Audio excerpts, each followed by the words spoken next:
नमस्कार दोस्तों, स्वागत है आप सभी का।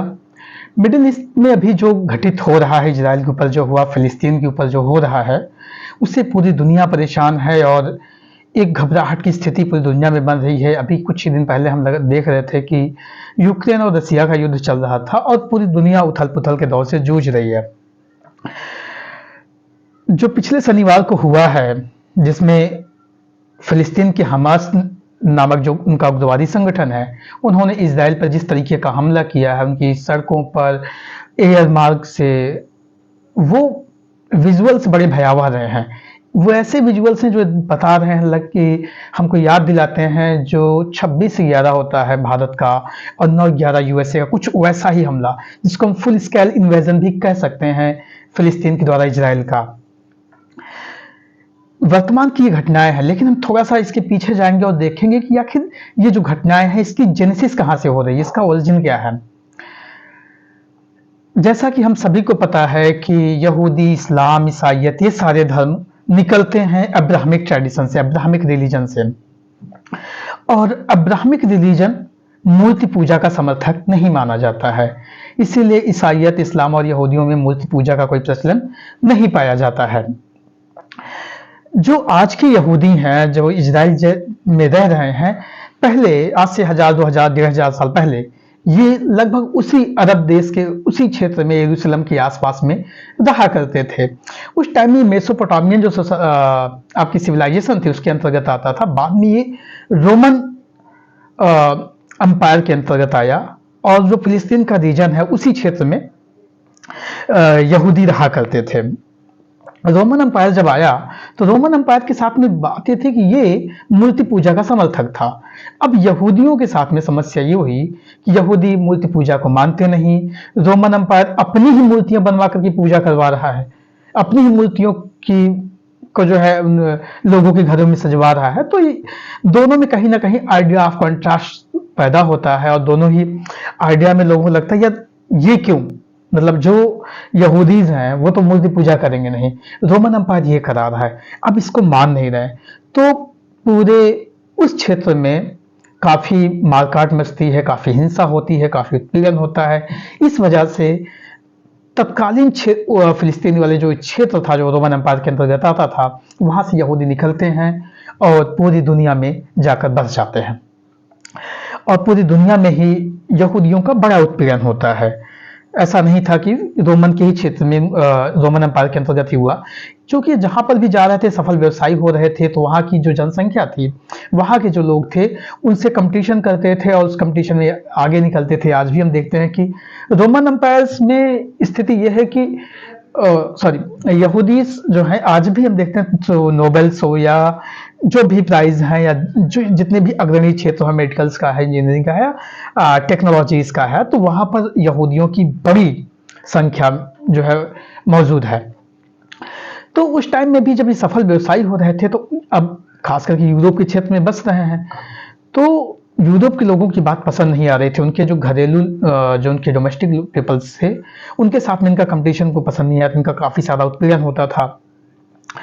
और यूरोप में एक कारण और भी था, जो ईसाइयत के लोग थे, मानते थे कि जो उनके ईशा थे, उनकी जो मृत्यु हुई, उस मृत्यु में कुछ यहूदी व्यापारियों का बड़ा रोल था उस टाइम के। उन्होंने, जो उनके शासक थे, उनको काफी भड़काया, जिसकी वजह से ईसा की मृत्यु होती है। तो ये कुछ कारण थे जो ईसाई और ईसाइयत और यहूदियों के बीच में आपसी विरोध का कारण बन रहे थे, आपसी प्रतिरोध का कारण बन रहे थे। तो 19वीं सदी के लास्ट तक क्या होता है कि दुनिया में इंडस्ट्रियल रेवोल्यूशन हो चुका है, लोग बाहर जा रहे हैं और प्रथम विश्व युद्ध की आहट हो रही है। और उसी टाइम में यहूदी प्रवासियों का एक समूह आता है और यहूदियों के लिए एक अलग इजराइल राष्ट्र की, इजराइल तो नहीं बट एक अलग राष्ट्र की मांग कर बैठता है। और उस टाइम का जो नेता हुआ करता था, जो लीडर था दुनिया का, वो ब्रिटेन, यूके, वो इस बात की मान्यता देने के लिए राजी हो जाता है कि यहूदियों के लिए एक पृथक राष्ट्र होना चाहिए। और उसके पीछे का जो कारण था कि ब्रिटेन को ये लगता था कि यदि हम यहूदियों के लिए एक अलग राज्य की बात मान लेंगे तो यहूदियों से काफ़ी सारा धन उनको मिल जाएगा, जो कि विश्व युद्ध के दौरान उनकी मदद करेगा। इसी कारण की वजह से ब्रिटेन ने यहूदियों के लिए अलग राज्य की जो मांग थी उसको स्वीकार किया, और एक डिक्लेरेशन आती है, इसको बोलते हैं बाल्फोर डिक्लेरेशन।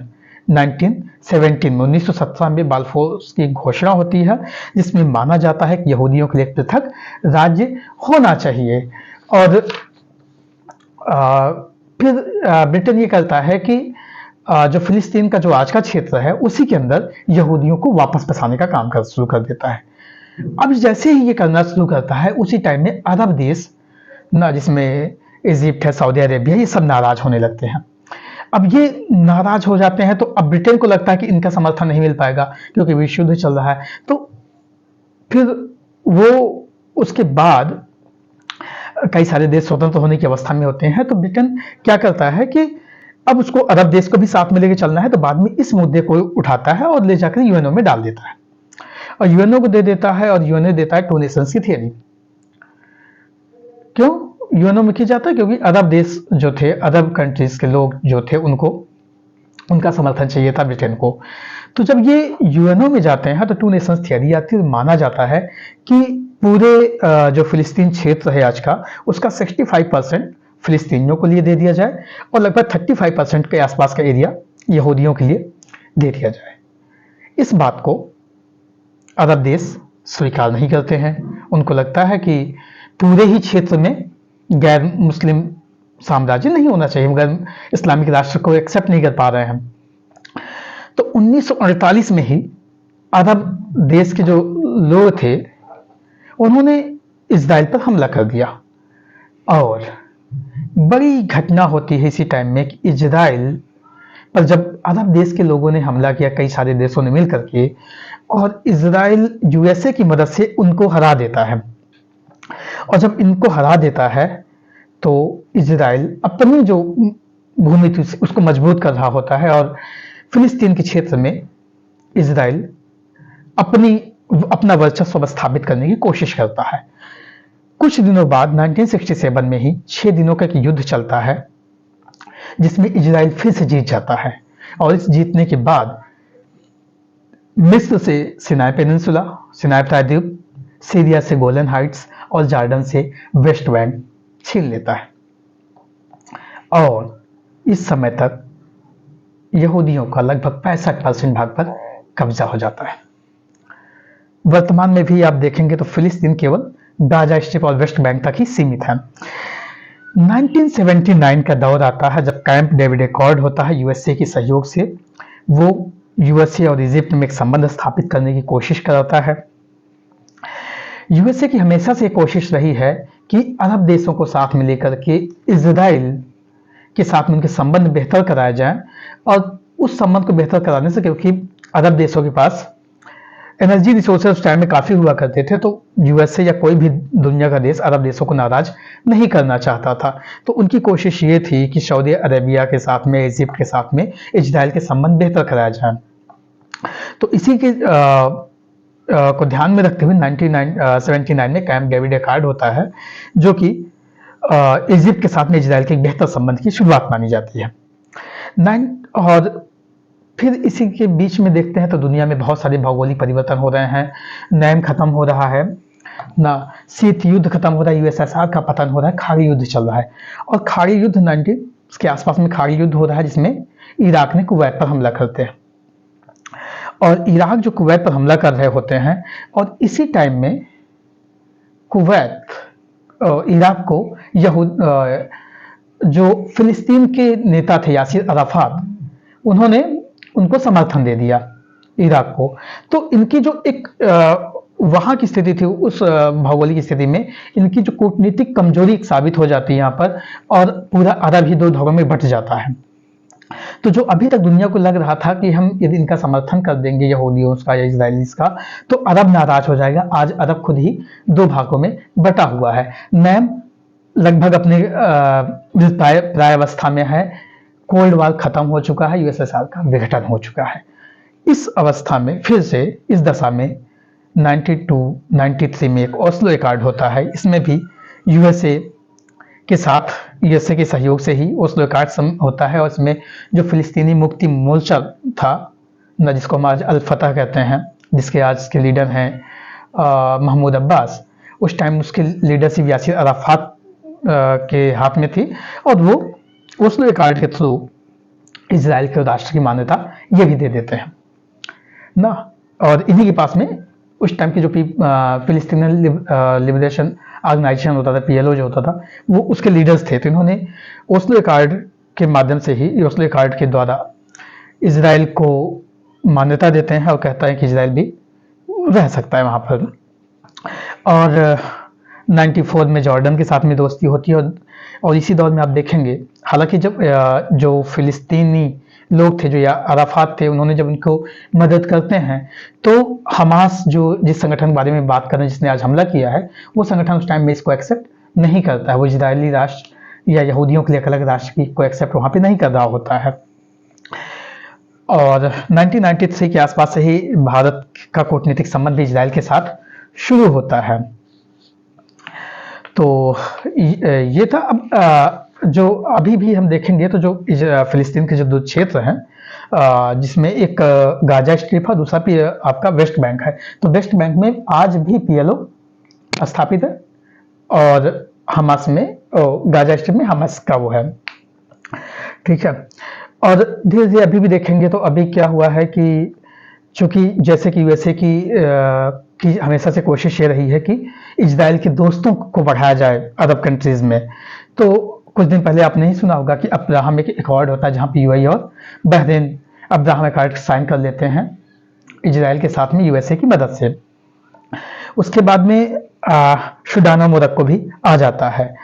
लेकिन इसी बीच में दुनिया में कई सारी भौगोलिक घटनाएं चल रही होती हैं। तो देखेंगे कि आप, यदि आपको पता हो कि अरब देश में के जो त्रिकोण है, उस त्रिकोणीय संघर्ष में एक ये है कि सऊदी अरेबिया उसका लीडर्स है जो सुन्नी ग्रुप का लीडरशिप करता है, दूसरा ईरान है जो शिया का करता है, इजराइल में यहूदीज रहते हैं। यूएसए का टारगेट क्यों होता है? यूएसए चूंकि ईरान के साथ जा नहीं सकता, ईरान के साथ भी संबंध अच्छे नहीं रहे हैं हमेशा से, तो यूएसए की कोशिश होती थी कि सऊदी अरब और इजराइल की दोस्ती करा दी जाए। लेकिन कुछ दिन पहले चीन के द्वारा ईरान और सऊदी अरब के एक मंच पर ला दिया गया था और दुनिया की एक बहुत बड़ी घटना मानी गई कि यार ये कैसे संभव हुआ। तो फिर लगा कि पूरा जो इनकी पूरा इतिहास ही चेंज होने जा रहा है, पूरा भविष्य में अब क्या होने जा रहा है किसी को पता नहीं था। लेकिन बाद में चीजें ठीक होती हैं और यूएसए फिर से इजराइल और सऊदी अरेबिया को एक मंच पे लेकर आता है। सऊदी अरेबिया के कुछ कंसर्न थे, उसको सॉर्ट आउट करने की कोशिश करता है। अब इस दशा में ईरान हमास को उकसाता है कि क्योंकि ईरान को लगता है कि उसका वर्चस्व खतरे में आने वाला है। तो हमास उसके बाद से लगातार टेरर एक्टिविटीज को बढ़ा रहा है। तो अभी जो सैटरडे को किलिंग्स हुई है, उसमें ये हमास का यही तरीका होता है। हमास हमेशा से ये करता है। हमास 1987 में बना था ना, शेख अहमद याशीन करके का एक व्यक्ति था जो मुस्लिम ब्रदरहुड से जिसका इतिहास पाया जाता है वहां से आता है और वो इसको बनाता था। ये लोग क्या करते हैं, सुसाइड अटैक्स करते थे सिविलियंस के अगेंस्ट में, ना किलिंग और किडनैपिंग, किलिंग एंड किडनैपिंग की एक्टिविटी करते हैं। तो इस तरीके से ये करते हैं। बेसिकली इसको यूएसए ने टेररिस्ट ग्रुप डिक्लेयर कर रखा है। तो इनका मानना यह है कि हम कोई भी कंप्रोमाइज करेंगे ही नहीं फिलिस्तीन के नाम पर। तो ये इजरायलियों को वहां पे रहने देना ही नहीं चाहते, कंप्लीट फिलिस्तीन राष्ट्र चाहते हैं अपने लिए, और ये चाहते हैं कि मेडिटेरियन से लेकर के जॉर्डन रिवर तक यहां तक इनका शासन हो। तो इनकी 3 आधार पे, रिलीजन और चैरिटी और फाइट अगेंस्ट इजराइल, इन 3 आधारों पर इनका संगठन टिका हुआ है। और जो आपके वेस्ट बैंक में पीएलओ है वो इनके विरोधी हैं। तो वहां पर भी आपस में बटे हुए लोग हैं। लेकिन 2007 के आसपास में क्या होता है कि जो पीएलओ है उसमें कई सारी अनियमितताएं होती है, भ्रष्टाचार के बहुत सारे केस होते हैं। तो ये हमास वहां पे सत्ता में आ जाता है गाजा स्ट्रिप में, और आज भी गाजा स्ट्रिप में हमास का ही कंट्रोल है। तो ये थोड़ा सा हमास के बारे में था, इजराइल की थोड़ी सी पृष्ठभूमि थी। अभी हम नेक्स्ट वीडियो में बात करेंगे इंडिया और इजराइल के संबंधों पर। इंडिया इजराइल के संबंधों में जो उतार चढ़ाव आए हैं उस पर हम नेक्स्ट वीडियो में बात करेंगे। इसमें बस हम इजराइल की थोड़ी सी पृष्ठभूमि जानने की कोशिश कर रहे थे। नमस्कार।